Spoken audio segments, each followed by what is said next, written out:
Mémoire d'une dyslexique. Je vais commencer rien que sur le mot dyslexique. Ce mot est une horreur pour quelqu'un comme moi, que ce soit sa prononciation comme son orthographe.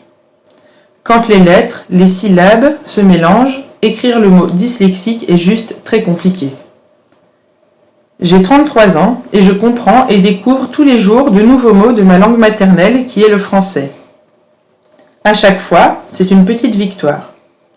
Je me suis sentie fière en comprenant le mot désaffecté, car je l'utilisais sans pour autant en comprendre vraiment le sens. Et cela m'arrive souvent, surtout en aidant ma fille de 7 ans à faire ses devoirs. Les raisons de ces difficultés sont encore inconnues, mais des choses sont faites aujourd'hui pour aider à apprendre à lire et écrire.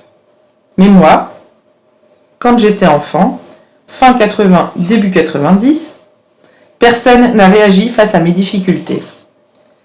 Mis à part me signifier les -42 en dictée, celui-ci m'a marqué, car j'avais une meilleure note quand je rendais une copie blanche avec juste mon nom. Dans ces cas-là, on me notait 0,5, car la copie était propre et que je ne faisais pas d'erreur dans mon nom. Et oui, c'est moche, mais c'était effectivement les seuls mots que je savais écrire sans faute. Ce que l'on me disait souvent, c'était de faire des efforts, de me concentrer, que j'exagérais, que je n'étais pas idiote et que je pouvais faire mieux. Or, dans ma tête, ces lettres, ces mots ne prenaient pas sens malgré les efforts et la fatigue que cela entraînait. Je ne parvenais pas à lire ni comprendre ce que je lisais et pour autant j'essayais. Au collège, j'ai donc compris que, vu que j'étais une cancre, à quoi bon faire des efforts vu que tout le monde me disait que j'étais nulle? Autant arrêter de se fatiguer pour rien, autant les laisser, profs, parents, penser ce qu'ils voulaient. Et le pire, c'est que moi aussi je le croyais. Puis le temps a passé, collège fini, puis donc CAP, pas la capacité d'aller en études supérieures, a dit la conseillère d'orientation.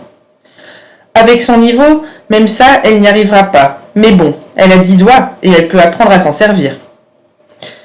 Cela a été douloureux à entendre, mais bon, maman était d'accord. Alors, CAP pâtisserie, que j'ai fortement apprécié car je n'étais plus notée sur mon orthographe, mais sur mon sens de l'organisation, ma logique et mon imagination. Bien qu'ayant très peu de confiance en moi, au point d'avoir loupé mon examen final car je ne croyais toujours pas pouvoir y arriver. Bien que douée, c'est ce que me disait mon patron, mais je n'avais que 17 ans et ces années d'humiliation, de règles dans le dos, car je portais le poids du monde sur mes épaules. En primaire, au collège, m'afficher comme dernière de la classe, comme stupide, m'avait bien découragée et je ne pensais pas être capable de quoi que ce soit.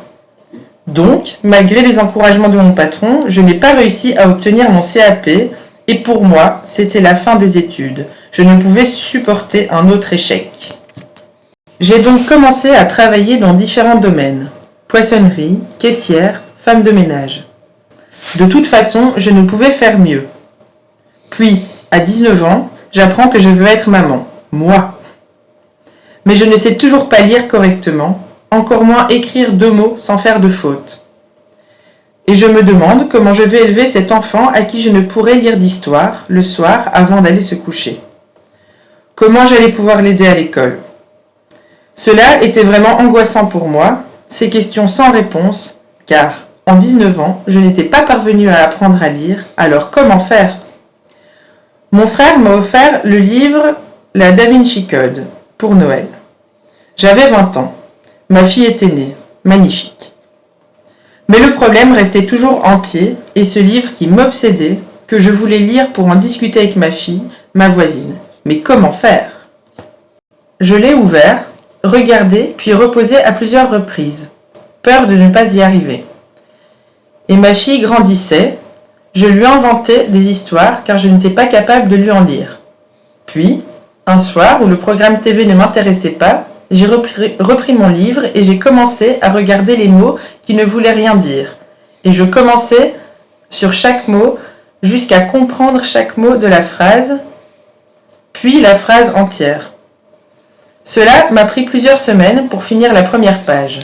Je passais des heures et des heures à lire ce livre, et souvent le même chapitre, avant d'en comprendre le sens, l'histoire, mais cela m'a rendue tellement fière quand, enfin, j'ai réussi à lire un livre pour enfants à haute voix à ma fille. Non sans buter sur les mots, mais elle ne me jugeait pas. Elle ne savait pas non plus lire. Elle n'avait que 18 mois. Et enfin, je suis parvenue à finir le livre, bien que ma voisine ne m'en parlait plus, car elle en avait lu bien d'autres depuis, mais pour moi, impossible de suivre plusieurs histoires en même temps. Mais ça y est, je savais lire très lentement, mais je savais en butant, mais je savais, et mon but, lire des histoires à ma fille, je pouvais le faire. Et je le faisais de mieux en mieux, de plus en plus, et je commençais même à prendre du plaisir. Ces mots, ces lettres si étrangères, enfin signifiaient quelque chose. Je reprenais confiance en moi, en mes capacités intellectuelles. Bien que je sache que cela ne sera jamais de la lecture intuitive, jamais simple, mais enfin je lis. J'arrivais enfin à lire la posologie du Doliprane, ou les règles d'un jeu, ou encore une notice pour monter mes meubles sans que mon frère ne m'aide. Là, une nouvelle vie s'est ouverte à moi, une révélation. L'orthographe. C'est autre chose, car aujourd'hui toujours très compliqué. Je ne comprends pas toutes les règles de la langue française qui sont très complexes. Mon ordinateur m'aide, mais ne corrige pas tout. Alors, je me suis entourée de personnes bienveillantes qui corrigent mes textes, lettres de motivation et autres courriers. Je ne suis plus analphabète, mais pas non plus guérie de ma dyslexie. J'ai pu reprendre des études à l'âge de 25 ans pour devenir aide médico-psychologique. Cela n'a pas été simple, mais je me suis fait aider et j'ai obtenu mon diplôme avec une très bonne moyenne. Mon mari, mes amis m'ont soutenu et j'ai repris confiance. Cette fameuse confiance qui n'est pas facile à avoir, mais mon psychanalyste m'aide à la garder. Et des astuces pour repérer ma main gauche de ma main droite, pour ne plus mélanger les heures du matin et de l'après-midi. Tout ça pour dire que je ne suis pas nulle, je suis dyslexique. Maman de 3 enfants, je leur lis des histoires tous les jours et nous allons une fois par semaine à la bibliothèque. Et le pire, c'est que j'aime ça. Mon cerveau et mes yeux fonctionnent juste différemment et avec un appui plus jeune, cela m'aurait permis de perdre moins de temps et de me dévaloriser beaucoup moins. Je ne suis pas nulle ni idiote.